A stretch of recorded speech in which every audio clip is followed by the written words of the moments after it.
Hello viewers, welcome once again in another episode of African Confessions HD right here on Extraordinary Africa.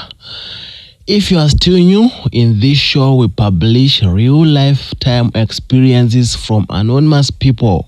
I am your host, Solution Uncle. Viewers, without wasting much of your time, let's go straight into today's confession.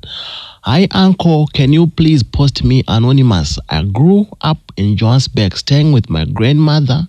My father rejected me when I was still pregnant. Mom gave birth to me and later married by another husband, left me staying with my grandmother. Life with grandma was a very hard life. Mom never sent her anything for my upkeep. We survived by doing part-time jobs. I quitted going to school in grade 5 after she failed to pay school fees. In 2000, grandmother passed away after involved in a serious accident. That's when I saw my mom at her funeral. It has been 7 years without seeing her. After burying grandmother, she took me to her house with my stepfather. I started going to school again, but life was not that easy at all. Stepdad hated me. Sometimes you could beat me for no reason. I used to sleep at a tree behind the house. A neighbor noticed it. He took me to his house. Stepdad started suspecting that mom was dating the man, beat mom to death. That day my mom was killed was the hardest point in my life. It was very hard to accept. I was also automatically going to look after your kids from that killer husband. The father, obvious, he was going to jail facing murder charges. We started staying in the streets with my 2 brothers, one mother and 2 different fathers. Their father was the one who killed our mother. We stayed in the streets for more than 4 years and taken by a local old lady. The lady was a vegetable vendor. She used to send us to her table. One day, a fat man called us to his car. We went there and noticed that it was one of the boys we used to stay with in the streets. He gave us food and drinks and said he was going to see us the following day. He was late for work.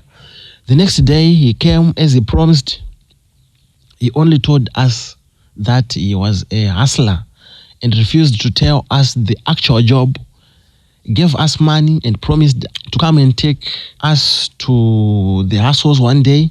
Next week, he came and took me. I left my young brothers at the table. We went to another house. I can't mention, but the house is here in Johannesburg. Inside the house, there were 2 men. There was smoke all over the room. It seems as if the 2 men were into drugs. He introduced me to them, telling them that I wanted to join their group. I was shocked. I never said I wanted to join that group. Seems to be a dead group. I panicked to reject.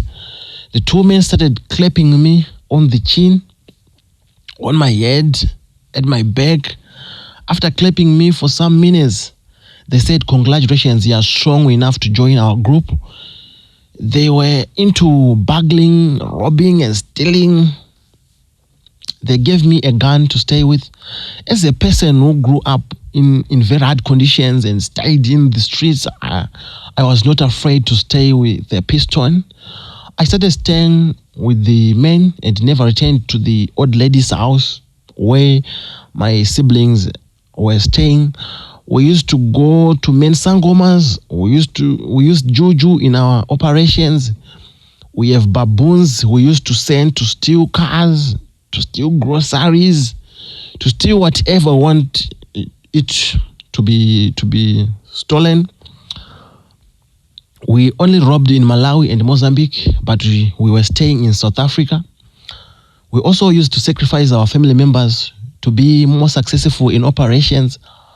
I sacrificed all my young brothers and my daughter. I made my daughter a wife to one of the baboons. In 2007, we were caught trying to rob a car in Mozambique, got arrested and served the jail term. Uncle, I was released last year. My worry is that my daughter is failing to get married because of that baboon. I'm not enjoying the benefits of that sacrifice. She saw a baboon when a man tries to approach. She explained it to the church members, to your mother, to some of your mother's relatives. No one understands here besides me. Yes, she's telling true. They don't know I'm the one made it like that. I don't want this anymore. Uncle, can you please publish my story? I need urgent help. Can you please help me? That was a story from you, my brother. It's a sad story. You was an orphan from the first days.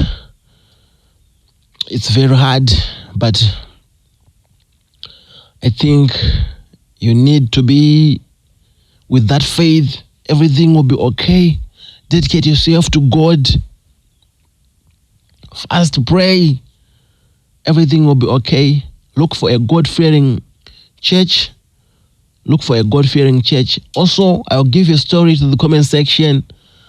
I know the team will never let you down. Our followers, the followers of this channel are number one. Hope everything will be okay. Followers, let's comment. Let's help the brother. I trust you, my followers. You have helped many people.